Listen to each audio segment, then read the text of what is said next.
విహారీ టీవీకి స్వాగతం. వార్తల ముందుగా ముఖ్యాంశాలు. విజయనగరం పార్లమెంట్ పరిధిలో గల ఎన్డీఏ కూటమి లోక్సభ మరియు శాసనసభ అభ్యర్థుల పత్రికా సమావేశం.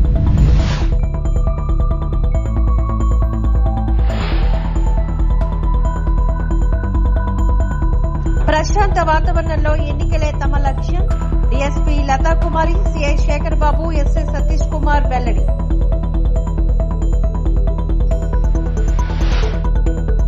పూసపాటి అదితి విజయలక్ష్మి గజపతి మరియు పార్లమెంట్ అభ్యర్థి కలిశెట్టి అప్పలనాయుడు గారి సమక్షంలో వైకాపా నుంచి తెలుగుదేశం పార్టీలోని సుమారు 30 కుటుంబాలు చేరిక.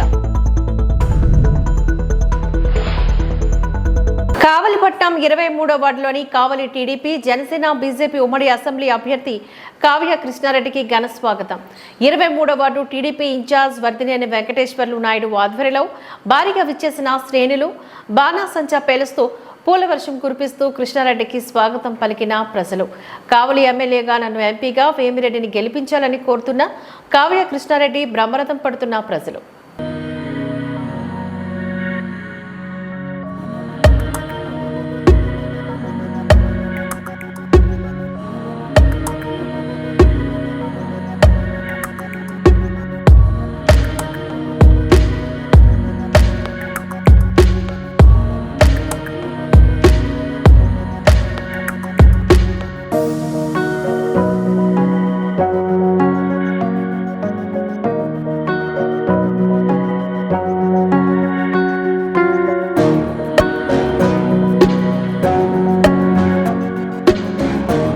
ప్రశాంత వాతావరణంలో ఎన్నికలే తమ లక్ష్యం. డీఎస్పీ లతా కుమారి, సిఐ శేఖర్ బాబు, ఎస్ఐ సతీష్ కుమార్. రాబోయే సార్వత్రిక ఎన్నికలు ప్రశాంత వాతావరణంలో జరగాలని కాకినాడ జిల్లా ఎస్పీఎస్ సతీష్ కుమార్ ఆదేశాల మేరకు ఏలేశ్వరం ఎస్ఐజీ సతీష్ కుమార్ ఆధ్వర్యంలో పెద్దపురం డీఎస్పీ కె లతా కుమారి, ప్రతిపాడు సిఐ ఎం శేఖర్ బాబు లింగపర్తిలో గ్రామ ప్రజలకు అవగాహన సదస్సును ఏర్పాటు చేశారు. ఈ సందర్భంగా గ్రామ ప్రజలతో పోలీసు అధికారులు ఎన్నికల ప్రవర్తన నియమావళిపైన అనుసరించవలసిన తీరుపైన అవగాహన కల్పించారు. ఈ సందర్భంగా డీఎస్పీ కె లతా కుమారి మాట్లాడుతూ డీఎస్సీ కె లతా కుమారి ఎన్నికల కోడ్ అమల్లో ఉన్నందున ప్రజలందరికీ అప్రమత్తంగా ఉండాలని, ముఖ్యంగా సోషల్ మీడియాతో పాటు వాట్సాప్ తదితర విభాగాల్లో అభ్యంతరకర పోస్టింగ్లు పెట్టే వారిపైన చట్టపరమైన చర్యలు తీసుకోబడతాయని హెచ్చరించారు. సిఐ శేఖర్ బాబు సందర్భంగా మాట్లాడుతూ ఎన్నికల సమయంలో బైండ్ ఓవర్ కేసులు తదితర అంశాలపైన ప్రజలకు అవగాహన కల్పించి పోలీసులతో పాటు పలువురు అధికారులు గ్రామాల్లో అనుక్షణం పరిశీలిస్తూ ఉంటారని, తస్మాత్ జాగ్రత్త అని హెచ్చరించారు. ఎస్ఐజీ సతీష్ కుమార్ మాట్లాడుతూ ఏలేశ్వరం మండల పరిధిలో ప్రజలందరూ శాంతియుత వాతావరణంలో రాబోయే ఎన్నికల్లో తమ తమ ఓటు హక్కును వినియోగించుకోవాలని, అనవసర గొడవలతో తమ విలువైన భవిష్యత్తుతో పాడు చేసుకోకూడదని, వాటి వల్ల మీ కుటుంబాల రోడ్డున పడే ప్రమాదం ఉందని ప్రజలకు సూచించారు. 7 గంటలకు వస్తున్నాడు, 8 గంటలకు వస్తున్నాడు, ఎందుకు లేట్ అయింది? వాచ్ చేసుకోవాలి, ఎందుకు లేట్ అయింది? సరే 9 గంటలకి మహా అయితే చదువుకోవాలి, లేకపోతే ఇంట్లో ఏదో పనులు చూసుకోవాలి. కానీ ఫోన్ పట్టుకొని పైకి వెళ్ళిపోతుంది పాప. ఫోన్ పట్టుకొని బయటికి పోతున్నాడు బాబు. 12కి 1 గంటకు వస్తున్నాడు బయటికి వెళ్ళిపోయి. ఏం జరుగుతుంది? ఏదో సార్వత్రిక ఎన్నికల్లో భాగంగా ఇవాళ ఏలేశ్వరం పోలీస్ స్టేషన్ లిమిట్స్ లో ఉన్నటువంటి లింగంపట్టి విలేజ్ లో మా కేంద్ర సాయుధ బలగాలైనటువంటి సిఎస్ఎఫ్ వాళ్ళతో మా లోకల్ పోలీసు వారు, అదేవిధంగా మా ఇద్దరు సిఐస్ కూడాను పార్టిసిపేట్ చేయడం జరిగింది. లో లింగంపట్టి చుట్టుపక్కల ఉన్నటువంటి అన్ని వీధుల్లో కూడాను మేము ఫ్లాగ్ మార్చ్ చేయడం జరిగింది. అదేవిధంగా ఇక్కడ ప్రస్తుతం మాతో పాటు ఉన్నటువంటి మా ఇన్స్పెక్టర్స్, మా ఎస్హెచ్ఓ గారితో కలిపి ఇవాళ వీళ్ళందరికీ కూడా ఎలక్షన్ సంబంధించి, ఎంసీసీ వైలేషన్ సంబంధించి వాళ్ళకి అవేర్నెస్ కల్పించడం జరిగింది. చేయాల్సినవి, చేయకూడనివి, అదేవిధంగా పర్మిషన్స్ కోసము మా యొక్క లోకల్ ఇన్స్పెక్టర్ గారు వాళ్ళందరికీ కూడాను విపులంగా వివరించడం జరిగింది. ఈ యొక్క ఎలక్షన్ సందర్భంగా లింగంపట్టి విలేజ్ వాళ్ళందరూ కూడాను మా యొక్క పోలీసు వారికి సహకరించి పోలీసు వారితో కోఆర్డినేషన్ చేసుకుంటూ ఎలాంటి సమస్యలకి గురి కాకుండా ప్రశాంతంగా తమ యొక్క ఓటును వినియోగించుకోవాలని మా యొక్క కాకినాడ ఎస్పీ గారు అయినటువంటి శ్రీ సతీష్ కుమార్ వారి తరపు నుంచి ఏలేశ్వరం పోలీసు వారు కోరుచున్నారు. ఈ రోజు టీడీపీ పార్టీ కార్యాలయం అశోక్ గారి బంగ్లాలో విజయనగరం పార్లమెంటు పరిధిలో గల ఎన్డీఏ కూటమి లోక్సభ మరియు శాసనసభ అభ్యర్థులు పత్రికా సమావేశం నిర్వహించడం జరిగింది. ఈ పత్రికా సమావేశంలో పొలిట్ బ్యూరో సభ్యులు Shri Pusapati Ashok Gajapathiraju, Uttarandhra zonal party coordinator Srinivas Reddy గారు, లోక్సభ అభ్యర్థి కలిశెట్టి అప్పలనాయుడు గారు, విజయనగరం శాసనసభ అభ్యర్థి పూసపాటి అతిథి విజయలక్ష్మి గజపతి గారు, నెల్లిమల శాసనసభ అభ్యర్థి లోక మాధవి తదితరులు ఈ కార్యక్రమంలో పాల్గొన్నారు. మీకు ఒక స్కీమ్ ఉంది, ఏదైనా కొనుక్కోవాలంటే ఒకటి ఫ్రీగా ఇంటికి పట్టుకెళ్ళిపోవాలి. మాకు స్పైన్ ప్రాబ్లం వస్తే స్పైన్ కోసం వెళ్తే మాకు యాన్యూరిజమ్స్ కూడా ఉన్నాయని ఆ డాక్టర్లు తెలిసారు. 2 మేజర్ సర్జరీ జరిగాయి. దేవుడి దయ వల్ల బ్రతికి బయట ఈరోజు ఉన్నాము. మనము ఇప్పుడు ప్రజాప్రతినిధులకి ఒక ధర్మం ఉంటుంది, ఆ ధర్మాన్ని వారు పాటించారు. మేము ఉచిత సలహాలు ఇవ్వడానికి సిద్ధం, దాంట్లో మేము వెళ్తామని నేను అనుకోను. మేము సలహాలు ఖచ్చితంగా ఇస్తాం. దేవుడు ప్రాణాలు ఇచ్చినంతసేపు మా పార్టీ కోసం, ప్రజల కోసం, సిద్ధాంతాల కోసం ఏ సందర్భాల్లో కూడా ఒక 1% కూడా నేను తప్పని ఈ నియోజకవర్గం పార్లమెంట్లో వారికి చాలా అనుభవం ఉంది. సుదీర్ఘంగా ఆయనతో మాట్లాడుతుంటే అసలు ఎక్కడ లేని సబ్జెక్ట్ వస్తుంది. వారు నా అదృష్టం ఏంటో, నేను ఉత్తరాంధ్ర ట్రైనింగ్ సెంటర్ డైరెక్టర్గా నియమించిన తర్వాత వారితోటే నా ట్రైనింగ్ సెంటర్ ఓపెన్ చేయడం, ఆ రోజు ఒక క్రమశిక్షణ గల కార్యకర్తను నేను ఆయన చూశాను. ఆయన రెవెన్యూ మంత్రిగా ఉండేటప్పుడు ఎన్టీఆర్ ట్రస్ట్ భవన్లో ఒక ట్రైనింగ్ ప్రోగ్రాం అయినప్పుడు ఆయన ముందు కూర్చొని ఒక కార్యకర్తలాగా ఒక బుక్ పెన్ ఇస్తారు మా పార్టీ ట్రైనింగ్లో. అది చెప్పేటప్పుడు ఆయన రాసుకున్న విధానాన్ని నేను చూస్తే, నేను 40 నిమిషాల్లో 2-3 సార్లు వాష్రూమ్కి వెళ్ళి రావడం జరిగింది. కానీ ఆయన డిసిప్లిన్ చూసి ఆ రోజు నేను అనుకున్నా, నేను ఇంకా కార్యకర్తగా ఇంకా ముందుకెళ్ళాలి. ఒక మహా వ్యక్తి ఒక ట్రైనింగ్ ప్రోగ్రాం అయినప్పుడు ఆయన అంత డిసిప్లిన్గా ఉన్నారంటే ఒక ఉదాహరణ మీకు చెప్పాలి.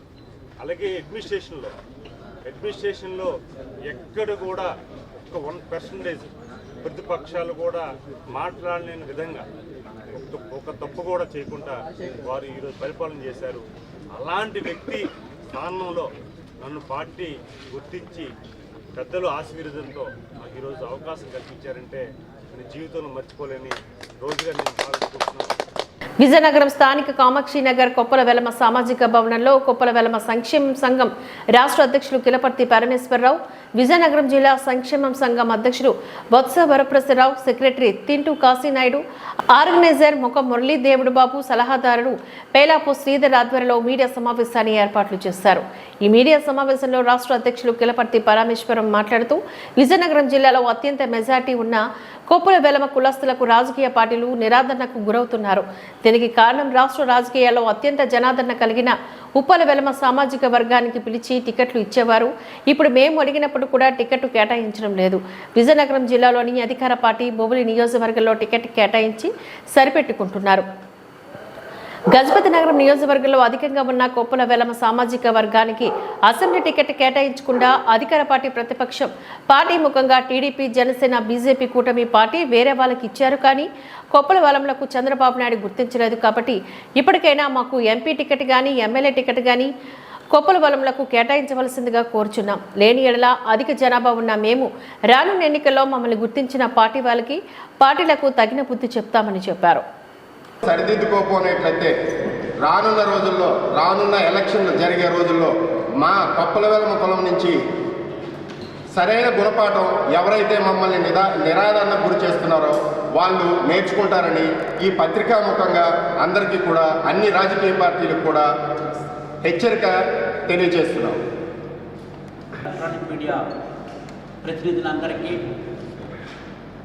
నమస్కారాలు తెలియజేస్తూ, మా రాష్ట్ర అధ్యక్షులు కిలపర్తి పరమేశ్వరనాయుడు గారు సంక్షిప్తంగా మా బాధను తెలియజేయడం జరిగింది. ఇందులో ఎంతవరకు అధికార పార్టీ కానీ ప్రతిపక్ష పార్టీ కానీ మాకు మా అన్యాయాన్ని, మా బాధని విని ఇమీడియట్గా వాళ్ళు ఒక మార్గాన్ని కానీ మాకు కానీ చూపించకపోయినట్లయితే సుమారుగా ఈ విజయనగరం జిల్లా పార్లమెంట్ నియోజకవర్గంలో ఒకప్పుడు ఎంతో ప్రాధాన్యత ఉన్నటువంటి కొప్పుల వెలమల్లి ఈరోజు కేవలము కంటి తుడుపు చర్యగానో మమ్మల్ని ఒక అధికార పార్టీ ఒక సీట్ ఇచ్చి వాళ్ళ చేతులు దులుపుకొని వెళ్ళిపోయారు. మరి అది పెద్ద పార్టీ ప్రతిపక్ష పార్టీ అయినటువంటి మాకు ఏమాత్రం కూడా గుర్తింపు కానీ ఇవ్వకపోవడం వల్ల చాలా బాధాకరంగా ఉంది. అయితే ఈ బాధని ఏ రకంగా తెలియచేయాలి అనేది మేము ఆలోచిస్తూ ఉన్నాం. ఒకవేళ ఏదైనా ఏ పార్టీ అయితే మమ్మల్ని గుర్తించలేదో ఆ పార్టీకి మాకు మూల్యం చెల్లించుకోవాల్సిన బాధ్యత ఎంతైనా ఉంది. మీకు తెలుసు ఈరోజు మా సామాజిక వర్గం కారణంగా రోలు చాలా ఎక్కువగా ఉంది. మా వల్ల ఎవరికి ఏ రకమైన అన్యాయం జరగలేదు. మరి ఎందుకు మమ్మల్ని ఈ ప్రతిపక్ష పార్టీ మమ్మల్ని గుర్తించలేదో అంచేత దయచేసి మీ పత్రికా విలేకరుల రూపంలో పెద్దలకు తెలియజేయాలని, ఇందు మూలంగా మాకు న్యాయం చేకూరాలని, న్యాయం జరగకపోతే మేమేమో సెకండ్ థాట్లోకి వెళ్ళిపోయే అవకాశం కూడా ఉందని ఇందు పత్రికా మూలంగా మీ అందరికీ తెలియజేసుకుంటూ ఉన్నాం. అందరికీ నమస్కారం. విజయనగరం పట్టణం 26వ డివిజన్కు చెందిన మజ్జిమున్నా, ఇందుల ధర్మ, కె ఉమా, అప్పికొండ, సుచరిత, మోరబాల ఆదిత్య గారితో పాటుగా సుమారు 30 కుటుంబాల వారు ఈరోజు అశోక్ బంగ్లాలోని తెలుగుదేశం జనసేన బీజేపీ కూటమి విజయనగరం శాసనసభ ఉమ్మడి అభ్యర్థి నియోజకవర్గ ఇన్ఛార్జ్ పూసపాటి అదితి విజయలక్ష్మి గజపతి గారు మరియు పార్లమెంట్ అభ్యర్థి కలిసటి అప్పలనాయుడు గారి సమక్షంలో వైకాపా నుంచి తెలుగుదేశం పార్టీలో చేరడం జరిగింది. ఈ సందర్భంగా వారిని పార్టీ కండువాతో ఆహ్వానించడం జరిగింది. ఈ కార్యక్రమంలో తెలుగుదేశం పార్టీ నాయకులు, కార్యకర్తలు పాల్గొన్నారు. ఆహ్వానం పలుకుతూ మీ అందరికీ మన నాయకులు చంద్రబాబు నాయుడు గారు, అశోక్ గజపతి రాజు గారు చెప్పే విధానం నా పూర్తి నమ్మకంతో మీరు వచ్చి మన పార్టీని జాయిన్ చేసినందుకు ధన్యవాదాలు. అలాగే నందమూరి తారక రామారావు గారి టైం నుంచి మనం ఎప్పుడు వారు మొట్టమొదటిసారి సంక్షేమం చేసింది నందమూరి తారక రామారావు గారు. ఇల్లు ఇవ్వనివ్వండి, లేకపోతే 2 రూపాయలు బియ్యం అవ్వనివ్వండి, వస్త్రాలు పంపిణీ చేయటం అవ్వనివ్వండి, ఇవన్నీ నందమూరి తారక రామారావు గారు మొదలుపెట్టి మహిళల కోసం కూడా ఎంతో చేశారు. రాత్రింబడులు ఏర్పాటు చేసి మీ అందరికీ మీ ఓన్ కాళ్ళ మీద నిలబడాలని ఉద్దేశంతో, ఒక సమాజం బాగుపడుతుందనే ఉద్దేశంతో మహిళలకి ఎడ్యుకేషన్ ఇవ్వటం జరిగింది. అలాగే నారా చంద్రబాబు నాయుడు గారు ఆడపిల్లల కోసం సైకిల్ ఇచ్చి చదువుని ప్రోత్సహించి, అలాగే డ్వాక్రా గ్రూప్స్ పెట్టి మీరందరూ మీ ఓన్ కాళ్ళ మీద నిలబడి ఆ ఇద్దరు నేతలు ప్రజల హృదయాలను గెలుచుకున్న జననేతలు, కావలి అభివృద్ధికి బాటలు వేసిన అభివృద్ధి ప్రదాతలు, ప్రజలకు కష్టం వస్తే కన్నీటిని తుడిచే నిజమైన ఆపద్బాంధవులు, పేదల ఆకలి కష్టం తెలిసిన జన హృదయ నేతలు, మంచితనంలో, వ్యక్తిత్వంలో, ఆప్యాయతలో అసలు శిస్సులైన పెద్దన్నలు, కావలి రాజకీయ చదరంగంలోని ప్రత్యర్థులకు ముచ్చెమటలు పట్టించే రాజకీయ యోధులు, కురుక్షేత్ర పోరులోని ఎత్తులకు పై ఎత్తులు వేసే రాజకీయ చాణక్యులు. ఒకరు కురుక్షేత్ర సమయంలో అర్జునుడిగా బరిలో దిగుతున్న రామరెడ్డి అయితే, అర్జునుడికి విజయ తిలకం దిద్ది ప్రజాక్షేత్రంలో విజయుడుగా నిలబెట్టేందుకు రథసారథ్యం వహిస్తున్న సమకాలీన శ్రీకృష్ణుడు బీద మస్తాన్ రావు మరొకరు. ఇద్దరికి ఇద్దరే జనాభిమాన బాంధవులు. ఆ ఇద్దరు శనివారం ప్రచార యాత్రలో భాగంగా జనంలోకి వచ్చారు. ఆ ఇద్దరు నేతలు కలిసి వస్తుంటే చూసిన జనాలకు కనుల పండగగా మారింది. ఆ ప్రాంతంలో సందడి వాతావరణం సంతరించుకుంది. పూల వర్షంలోని ఆ ఇద్దరు నేతలు పులకించారు. ప్రజల అభిమానంలోని తడిసి ముద్దయ్యారు. పట్టణంలోని అన్నపూర్ణ క్లాత్ మార్కెట్లో ఆ నేతలు ప్రచారం చేస్తుంటే అభిమానం కురిపించారు. ఆ అభిమాన నేతల వెంట అడుగులు వేస్తూ జేజేలు పలికారు. నినాదాలతోని హోరెత్తించారు. అడుగడుగునా ఆ వస్త్ర సముదాయంతో వ్యాపారస్తులు బ్రహ్మరథం పట్టారు. వారు చూపిస్తున్న అభిమానానికి ఆ నేతలిద్దరూ ఆనందంతో ఊపి తప్పిపోయారు. ఈ అభిమాన ఘట్టం చూసిన ప్రత్యర్థులకు మాత్రం వెన్నెలో ముచ్చమటలు పట్టడం ఖాయం.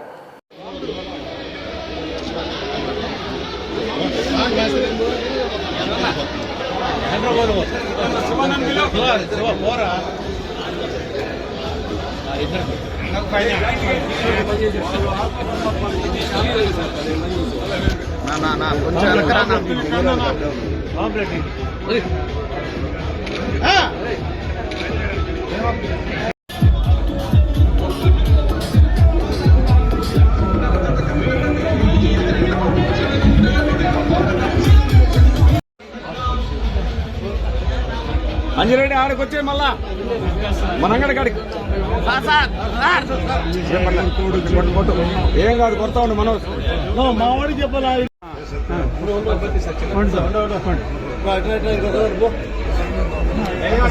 ఒక్కరంతా వెనకరా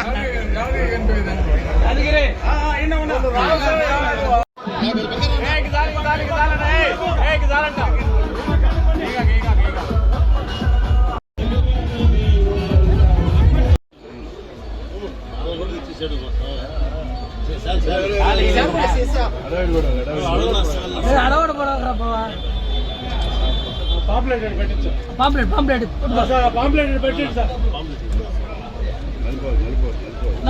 చూడండి సార్ చూడండి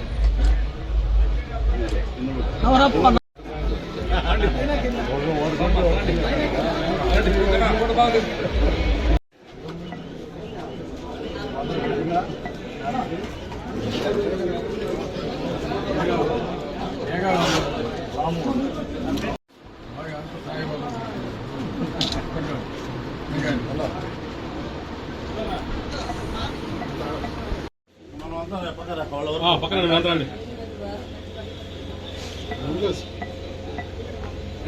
విశాఖ నగరంలో ఈస్టర్ వేడుకలు ప్రజలు భక్తి శ్రద్ధలతో జరుపుకున్నారు. నగరంలోని వివిధ చర్చిలో జరిగిన ప్రార్థనలో పాల్గొన్నారు.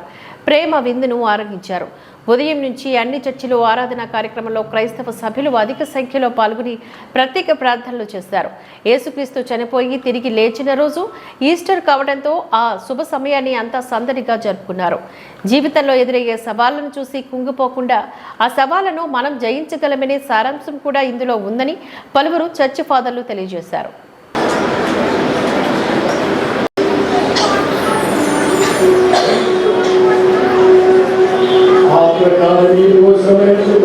తెలుగుదేశం పార్టీపైన కావాలనే సీఎం జగన్ రెడ్డి తప్పుడు ప్రచారం చేస్తున్నాడని విశాఖ జిల్లా తెలుగుదేశం పార్టీ అధ్యక్షుడు గండి బాబ్జీ అన్నారు.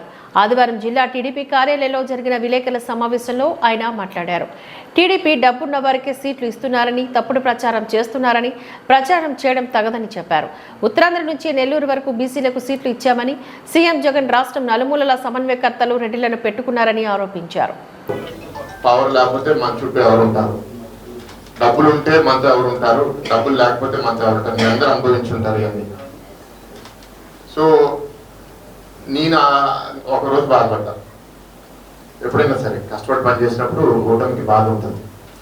ఆ ఒక్కరోజు బాధ తర్వాత నేను చాలా ఫ్రీ అయిపోయాను. ఎందుకు ఫ్రీ అయిపోయాను అంటే నేను రాజకీయమే నా ఐడెంటిటీ అని నేను భావించిన మనిషిని కాదు. అక్కడ బీజేపీకి వేస్తే ఇక్కడ మీరు టీడీపీకి వేయాలి, ఇదే తేడా, అంతగానేం లేదు. సో ఇక్కడ మనం ఎంత గట్టిగా పనిచేస్తే ఇదే ఇంప్లికేషన్ అనకాపల్లిలో అప్లై అవుతుంది. తప్పనిసరిగా అక్కడ కూడా అందరం గట్టిగా పనిచేసి, మాకు కూడా అక్కడ కొంచెం పట్టుంది కాబట్టి సీఎం రమేష్ గారిని గెలిపించాలని ఆలోచనతో మేము అందరూ ఉన్నాం. తప్పనిసరిగా ఆయన కూడా గెలిస్తారని నమ్మకం నాకు కలిగింది. ఎందుకంటే అతను ఏదో హైదరాబాద్ చెప్తాడు కాబట్టి ఏదో దూర బంధువులాగా లేదా దూర మనిషిలాగా కొంతమంది క్యాన్వాసింగ్ చేయడానికి అవకాశం ఉన్నప్పటికీ అక్కడ ఉన్న పరిస్థితుల్లో బ్రహ్మాండంగా మనం గెలిపించుకోవడానికి అవకాశాలు ఎక్కువే ఉన్నాయి. అందువల్ల ఇక్కడ పెద్దలందరినీ కోరుతున్నా, ఎక్కడ ఏమున్నా చిన్న చిన్న పొరపచ్చాలున్నా గొడవలున్నా మనం చదువుకొని ఈ మూడు పార్టీలు మనం కలిసి పనిచేస్తే డెఫినెట్గా రేపు రాష్ట్రంలో ప్రభుత్వం ఏర్పడాలి. ముఖ్యంగా తర్వాత మోడీ గారి ప్రభుత్వం కూడా ఏర్పడాలి అక్కడ. లేకపోతే మనం అందరం కూడా ఎంత కేంద్ర ప్రభుత్వం ఉన్నా రాష్ట్రంలో ప్రభుత్వం లేకపోతే చాలా మంది ఇబ్బంది పడతాం. చిన్న మీటింగ్ పెడితే అందరినీ అవసరస్తని చెప్పి పొద్దున్నే వచ్చేస్తారు కానిస్టేబుల్. ఇక మనకు రోజు అరెస్టులే ఉంటాయి తప్పితే జనజీవనం కూడా సాగదు మనకి. సో ఇవన్నీ మనసులో పెట్టుకొని ఈ మూర్ఖుని ఎలాగైనా ఓడించాలని చెప్పి మనం అందరం కూడా కంకణం కట్టుకోవాలి. పార్లమెంట్ అభ్యర్థితో పాటు మరి మీకు తెలుసు ఎమ్మెల్యే అభ్యర్థులు కూడా ఉన్నారు కాబట్టి వాళ్ళందరినీ కూడా గెలిపించుకుంటేనే మనకు అందరికీ కూడా మంచిది. లేకపోతే చాలా ఇబ్బంది పడతాం. ఇంకా చాలా విషయాలు ఉన్నాయి, ఇవన్నీ అక్కర్లేదు, మీ అందరికీ తెలిసిన వాళ్ళే. సో ఇప్పుడు ముఖ్యంగా మరి మేము కూడా నా తరఫున పార్టీ తరఫున కోరుతున్నాం. ఇక్కడ మిత్రుల్ని పెద్దలని అందరినీ కూడా మా భరత్ గారిని ఆదరించి మీరందరూ కూడా పార్లమెంట్ పంపిస్తారని కోరుకుంటూ సెలవు తీసుకుంటాను. దేశాభివృద్ధికి నిరంతరం పాటుపడుతున్న ప్రధాని మోదీని ఎదుర్కోగలిగితేనే ప్రతిపక్షాలు తప్పుడు ప్రచారాలు చేస్తున్నాయని బీజేపీ రాజ్యసభ సభ్యుడు జీవీఎల్ నరసింహారావు అన్నారు. ఆదివారం విశాఖ తన క్యాంపు కార్యాలయంలో ఏర్పాటు చేసిన మీడియా సమావేశంలో ఆయన మాట్లాడారు. ఎన్డీఏ కూటమి మద్దతుతో వచ్చే ఎన్నికల్లో 400 స్థానాల్లో బీజేపీ గెలుస్తుందంటూ ధీమా వ్యక్తం చేశారు. బీజేపీకి వ్యతిరేకంగా ఏర్పడిన కూటమి పూర్తిగా చతికిలపడిందని, దేశంలో మరోసారి మోడీ సర్కార్ అనే నినాదంతో అన్ని వర్గాల ప్రజలను ఓట్లు అభ్యర్థిస్తున్నామని అన్నారు. ఈ కార్యక్రమంలో బీజేపీ గాజ్వాక ఇన్ఛార్జ్ కరణం రెడ్డి నరసింగరావుతో పాటుగా పలువురు బీజేపీ నాయకులు పాల్గొన్నారు. మరోసారి మోదీ సర్కార్ అది కేవలం రాజకీయ పార్టీ నినాదం కాకుండా ప్రజల నినాదంగా దేశవ్యాప్తంగా వినిపిస్తోంది. ఏ లక్ష్యంతోనైతే భారతీయ జనతా పార్టీ ఎన్నికల్లో దిగిందో ఆ లక్ష్య సాధనని ఖచ్చితంగా లక్ష్యాన్ని సాధిస్తామన్నటువంటి నమ్మకం, ఆ లక్ష్యాన్ని అధిగమిస్తామన్నటువంటి నమ్మకం మొదటి ఎన్నికలు అనౌన్స్ అయినటువంటి వారం 10 రోజుల్లోనే ఒక స్పష్టమైనటువంటి సంకేతం ప్రజలందరికీ కలిగింది. 370 సీట్లకు పైగా కేవలం భారతీయ జనతా పార్టీ ఆధిక్యంతోనూ, అలాగే ఎన్డీఏ మెజారిటీ 400కు పైగా ఖచ్చితంగా గెలుస్తామన్నటువంటి ధీమా ఈరోజు దేశవ్యాప్తంగా కనిపిస్తోంది. మనం చూసినట్లయితే ప్రజలకు ఈరోజు ప్రధానమంత్రి నరేంద్ర మోదీ గారికి అసలు ఈ ఎన్నికల్లో ఆల్టర్నేటివ్ అనేది కనపడటం లేదు. ఎటు చూసినా ఇతర పార్టీల్లో అవినీతి, ఒక ఎజెండా లేదు. కేవలం మోదీ గారిని దూషించడం తప్ప, మోదీ గారిని అవమానించి తమ రాజకీయంగా తమేదో శాడిజంగా కామెంట్స్ చేయటం తప్పితే రాజకీయంగా ధీటుగా ఎదుర్కొనేటువంటి ఎజెండా ప్రతిపక్షాల్లో దేశంలో ఎక్కడా కనపడటం లేదు. మరోపక్క అవినీతిలో కూరుకుపోయినటువంటి ప్రతిపక్ష పార్టీలు, ఇండీ కూటమి పేరుతో ఏర్పడినటువంటి బీజేపీ వ్యతిరేక కూటమి ఏదైతే ఉన్నదో ఆ కూటమి పూర్తిగా చతికిలపడింది. ఈరోజు మరోసారి మోదీ సర్కార్ అన్నది ఎన్నికల నగారా మొదటి నోటిఫికేషన్ వచ్చే ముందుగానే సిద్ధమయ్యింది. తెలుగు రాష్ట్రాల్లో కనుక మనం చూసినట్లయితే, దక్షిణాది రాష్ట్రాల్లో మొత్తంగా చూసినట్లయితే గత ఎన్నికల్లో కంటే గణనీయంగా భారతీయ జనతా పార్టీ